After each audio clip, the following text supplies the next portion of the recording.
Did you ever want to quit? Absolutely. One bite at a time. My next venture, if I can, that's what I want to do. So welcome back to the channel. It's your girl, Angel Sales ATL. And today I am sitting down with an incredible entrepreneur, salon owner, and one of my amazing clients and a very good friend, Adriana Dawkins.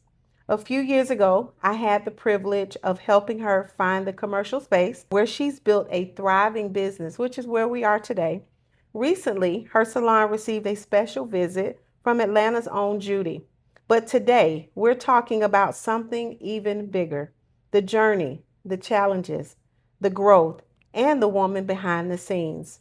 So, I want to formally introduce her, and I want to ask Adriana, tell everyone who you are, what you do, and what inspired you to open your own salon. Well, I am Adriana Nicole, natural hairstylist for over 20 years, and I specialize in natural curly and textured hair. The reason I wanted to open a salon is because I wanted to create a safe space and a safe haven for women who were maybe struggling with wearing their natural hair or who's never seen their curls before. So I wanted to create an environment where we come together as a community again and just bring back that old school salon feel. So that's why I created Suede Curl Bar. Awesome. Did you always know that you wanted to own your own salon? Well, when I was 16, I had the privilege of working at the Breakers Hotel in their spa. And ever since then, I knew I wanted to be in the business of service. So I did not know I wanted to own a salon. However, being in college, I was a hairstylist, a kitchen beautician, and in that, I saw that I was able to come together and create Magic. energy that Yeah. that's unchanged. So I wanted to own a salon. Ever since I was 16, I wanted to open a salon. So what would you say was one of your biggest challenges in the beginning of owning a salon? one of the biggest challenges I would say is just keeping faith and understanding how certain processes work, even if I felt like it was going to fail or if I was going to be challenged to, have some type of shortcomings, I still did it anyway. And oftentimes in starting things, we want everything to be perfect, and things sometimes are not going to align and be exactly how you want them to be. So that was a big challenge, is trusting God and making sure that in the midst of all the tests that I was remaining faithful to what he had for me. So That's good. So let me ask you a question. What's one of the toughest moments in your business journey, and what kept you going? one of the toughest moments for me in my business journey is being left alone, like people leaving and, being in a space where my old salon flooded and nobody was there to help me get through that process. And what I understood in that moment is that sometimes in elevating, there will be isolation. You have to be alone. You have to go at it alone sometimes. And that was one of the biggest life hacks for me, is understanding that I can trust myself. I can trust myself to make decisions without asking people what they thought about certain things, or just trusting myself that it's okay to be alone. Right. So that was one of the biggest challenges for me. That's good. That's good. What advice would you give another woman thinking about starting a business? I would say to analyze your village and make sure that you have the people around you that are going to help you elevate in your space. But also, everything is not going to be perfect. Right. Nothing in life is perfect.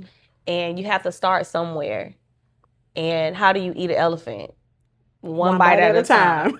You can't just consume yourself with the what if this doesn't work, what if that doesn't, well, what if it does work? Right. What if it works? Yeah. Always look at your cup as being half full instead of half empty. That's what I Exactly. say. Exactly. And out of everything that you said, ultimately, what I got from that is just don't quit. You Yeah. cannot quit. You got to keep going. One quick thing I want to share is a story that my uncle told me when he was teaching me how to drive. He said we were in the car and it started raining. We were going down to Florida, and he said whenever it starts raining real hard, he said, you see that guy over there? And there was a guy on a motorcycle. He had pulled over under the bridge. He said, in a few minutes, it's probably not going to be raining that hard. So we kept going, and I'm driving. And I mean, it wasn't even 60 seconds. It stopped raining.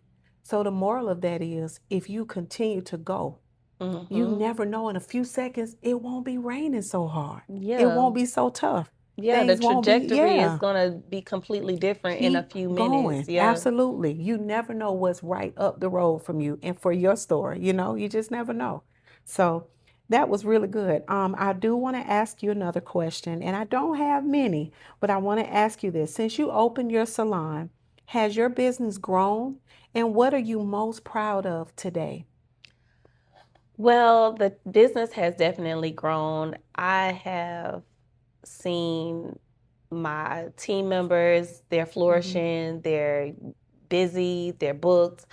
Um, and I'm just proud of the fact that people are understanding my vision. My vision is to create a safe haven and a space for women to embrace their texture, embrace their natural curly hair, to see themselves for the first time. And it's not just for me. Like, people come into the space, they're like, oh, your space is so beautiful. It looks so nice. And I immediately tell them, this is not for me, it's for you. Like, this is your salon. Like, this is my team member's salon. It's not my salon, it's for them. Because I could have went into a salon suite and I could have just did hair. But everything that I've created is for the community of women, especially Black women. I just want them to feel seen, heard, and understood. So Yeah, that's my biggest flex. Okay. What goals have you already accomplished? Well, my main goal that I accomplish is this salon, like building it out, um, making sure that it's up and running, the systems are in place, management, and it's a continuous process. I'm still a student in the game of owning a salon. Going from being a hairstylist to a salon owner, it was a major challenge. Yes. But that's something that I'm very much so happy about. And also, being a homeowner, I want to have multiple properties, and Angel has always encouraged me to be a homeowner and own property, own land. That's something that I feel very proud about. And I'm proud of you for that. Well, thank you. Let me ask you this. What is your next business? What do you want to do next? My next business, if I have it in me, is to open a natural hair school, a school that's catered to learning natural hair care, but also helping girls or women be licensed to do hair. So not just, oh, they get their hours and they're done, They're but just gone. yeah, they actually learn how to shampoo hair, properly detangle hair, take care of natural hair in a way where they don't feel defeated. So that's my next venture. If I can, that's what I want to You got it do. in you. And hopefully, in teaching those students, they also pick up a sense of pride, a sense of morals. Some things can't be taught, and I understand that. But when you're doing hair or when you're doing any business, you have to care and love what you do. So if you don't care for people, my suggestion is to not be in the hair business. Exactly. Because you're putting your hands on those people. And that all of that plays a part in how they get in and out of your chair. Yes, I always say that 85% of doing hair is how you make your client feel, not how you make them look. Absolutely. So I am really big on catering to my clients emotionally and spiritually, and then comes the physical part of physically beautiful. That is definitely important. Recently, you asked a powerful question online. You said, "Who am I outside of hair?" What does that question mean to you? That question means a lot to me because oftentimes when I tell people that I'm a hairstylist, that's all they want to talk about is hair. And I am now trying to process who I am outside of being a hairstylist. Of course, I'm a mother, a friend, a sister, a daughter. But what else do I like to do? Like I like real estate. I like photography. There are so many things that I like, but when the core of who I am is um, just a loving person. So So, what are you passionate about outside of this salon? mothering, Yes, and a good mother you are. yes. I'm passionate about being accessible to my children. Okay. That's something that I'm really big on making sure that they know that I'm going to be there for them no matter what. So, Right. And I remember when we came to this location, one of the things that was so important is that you be able to get to your babies in a number of minutes, in a certain amount of time. I know you needed to pick up your babies. You don't want to be far from school. And that's just amazing because you have to be able to balance it all, you know? yes. And I'm so grateful that you helped me get into this space because it is so convenient for my life. I'm really big on also making sure that work and life are balanced, where if you live a certain amount of miles from where you work, you should be able to not spend so much time in the car. That's how I Correct. see it. Correct. Because I was going to ask you, how do you balance being a business owner, a mother, as well as taking care of yourself? Well, I've recently started prioritizing my self care, Okay. and that involves me working out 3 times a week. I also do some type of self care once a week, which would be either getting my nails done or going to get my lashes done. Awesome. But like it could even be something as simple as going to take myself out to breakfast. But prioritizing myself comes first because I cannot pour from an empty cup. So Absolutely. working out has really changed my life. Like going to the gym consistently for the last few months, it has really changed how I show up in other spaces, is including being a mom, Right. because it decompresses me. It helps me focus more on what I need to do for them. So And it gives you more energy, I know. absolutely. Yes, yes. So let's talk about the day that Judy walked into this salon. What was going through your mind? I just honestly I pinch myself all the time because it's very surreal to be recognized, like even getting an award. But when she came, seeing how she poured into my clients, and she showed up into a space, like I don't know, I'm very humbled by the Yeah. experience of it all. It really was very surreal for her to come here and gift my clients. She paid for all of their services, and it was just an amazing experience. How did that visit even happen? You know what? I don't remember how that happened. Everything is honestly, I'm like, I don't even remember. Okay. Okay. So they reached out to me, and they were saying that she's launching her curl math products Okay. through Kaleidoscope, and they wanted to like pop up at a salon and gift all the clients, and I don't even know how they found us. Wow. We do a lot of social media things, and people do see us on social media, so I'm thinking that that's how they found us. Okay. But everything happened so fast. I'm just like, what? How did Because that I looked happen? at your face when I saw it on social media, and I was like, oh my goodness, she is really surprised. It was honestly, that day she had her whole team come, and that was amazing. She has somebody for everything, like Wow. social media, Instagram, content management, like. But the one thing I noticed about the whole the whole day was that Judy showed up and she stayed with us the entire day. Okay. It wasn't like, oh, she's a celebrity, let me go over here. She sat there and she talked to me. She gave me advice. She gave me some of her contacts, and I just was so grateful for that Wow. experience. Yeah. What did it mean to you as a business owner? What did that mean? I honestly, as a business owner, it to me it meant that we would be seen on a different level. We would be seen on a different platform because she has millions of followers. So that to me was like a major accomplishment for not just myself, because eventually I want to step from behind the chair, but everything I do right now is for my team. Like even if I post content of my work, is really for them to build their clientele. So that was what it really meant for me. It was a extra opportunity. And I recognize that you as an owner, I noticed that about your social media content. It's always shining the light on others, which is what we were talking about earlier.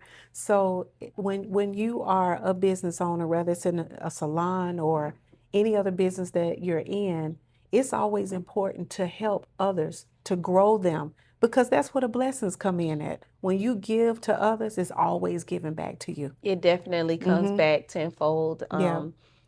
And it's also, to me, there's no I in team. Like there's no way I would even be able to sustain this space without the team that is they're not only there to build their business, they believe in they believe in my vision for the salon, and they believe in me to lead the salon. So I'm just grateful for the girls that are here in this space with me. Me too. Me too. I am. One thing that I do want to acknowledge is that Judy did not just stop by. She supported this business. You know, she brought in purchased products and she even paid for the services. And that's amazing because again, it goes back into giving and pouring into others because the blessings always come back. Yes. You know, what impact did that have on you and the team as a whole? What impact that had on us is that the girls that work, some of the girls that work here are younger. They're younger stylists, and they see that through hard work, it becomes rewarding Yeah. to be in the room with people and have a seat at the table. Because I don't always, I'm not the type of person that just pulls my seat up to the table and I'm eating. No, I'm gonna check for my chair. I'm gonna check the chairs on the side of me, and I'm gonna pull up some more chairs to the table so that all of us can eat and all of us can grow. And I think that impacted them a lot, like seeing someone of her status come in, and she was just really down to earth. So I enjoyed that tremendously, watching them glow from that experience as well. If someone is watching this interview and they are afraid to start their own business, what is one important piece of advice that you would give them? One important piece of advice that I would give them is to trust themselves.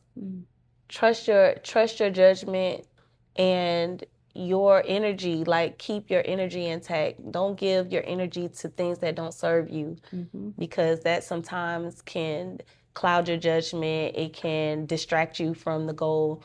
Like if it's not serving you, then don't give it the energy that it doesn't deserve. Absolutely. So that's what I would say. Absolutely. If this conversation has inspired you, make sure you like, share, and subscribe to this channel. If you're an entrepreneur and you're looking for commercial space, retail space, or your next business location here in the Atlanta metro area, I'd love to help you. This is your girl, Angel Sales ATL, and I'll see you soon.